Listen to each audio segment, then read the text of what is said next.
कांग्रेस संसदीय दल की अध्यक्ष सोनिया गांधी ने कहा, इजराइल फिलिस्तीन संघर्ष पर भारत का रुख बहुत निराशाजनक रहा है। सरकार की गहरी चुप्पी मानवता और नैतिकता के साथ विश्वासघात है। यह भारत की पुरानी विदेश नीति से भी अलग है।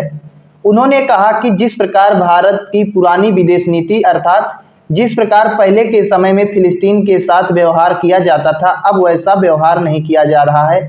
अब देखा जा रहा है कि प्रधानमंत्री मोदी इजराइल फिलिस्तीन के बीच जो संघर्ष चल रहा है उस पर चुप्पी साधे हुए हैं। उनकी चुप्पी पूरी तरीके से मानवता और नैतिकता के साथ विश्वासघात है। ऐसा कहना है कांग्रेस संसदीय दल की अध्यक्ष सोनिया गांधी जी का। सोनिया गांधी ने मोदी जी के ऊपर यह भी आरोप लगाया कि भारत का रुख पीएम नरेंद्र मोदी और इजराइल के पीएम बेंजामिन नेतन्याहू की निजी दोस्ती से प्रभावित हो रही है। उन्होंने कहा कि भारत को जिस प्रकार से अपना रुख स्पष्ट करना चाहिए, भारत उस तरीके से अपना नजरिया स्पष्ट नहीं कर पा रहा है, क्योंकि इसमें बेंजामिन नेतन्याहू और नरेंद्र मोदी की पर्सनल दोस्ती सामने आ रही है। हालांकि प्रधानमंत्री मोदी के समय में भी भारत ने फिलिस्तीन को स्वतंत्र राज्य के रूप में मान्यता दे दी है कि फिलिस्तीन को स्वतंत्र राष्ट्र का दर्जा दिया जाए। भारत ने भी इसका समर्थन किया है। सोनिया गांधी ने आगे कहा कि फ्रांस, ब्रिटेन, कनाडा, पुर्तगाल, ऑस्ट्रेलिया समेत दुनिया के 193 देशों में से 150 से ज़्यादा देश फिलिस्तीन को स्वतंत्र राज्य का मान्यता दे रहे हैं। यह कदम उन फिलिस्तीनी लोगों की सपने और उम्मीदों को मान्यता देने की ऐतिहासिक शुरुआत है जो लंबे समय से पीड़ा झेल रहे हैं। फिलिस्तीन को मान्यता देने का मतलब है कि जो लोग लंबे समय से पीड़ा झेल रहे हैं उन लोगों के साथ न्याय किया जा रहा है।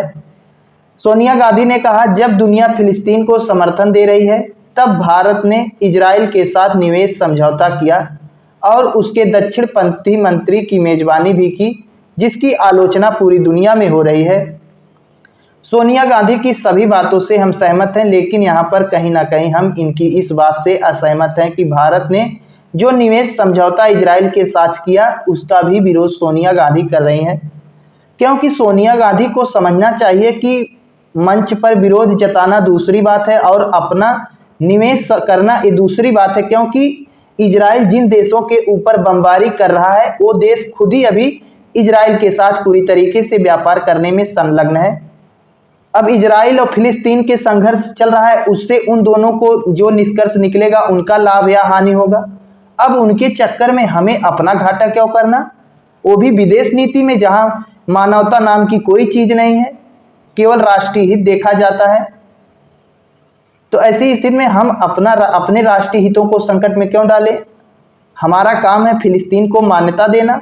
हमने कह दिया कि फिलिस्तीन को मान्यता दी जाए। अब यह कहें कि हम पूरी तरीके से इजराइल के साथ अपना संबंध खत्म कर लें, तो दो लोगों के झगड़े में हम क्यों संबंध खराब करें। उन लोगों का मैटर है, वो लोग समझें। हमारा कहने का जो मतलब था हमने कह दिया।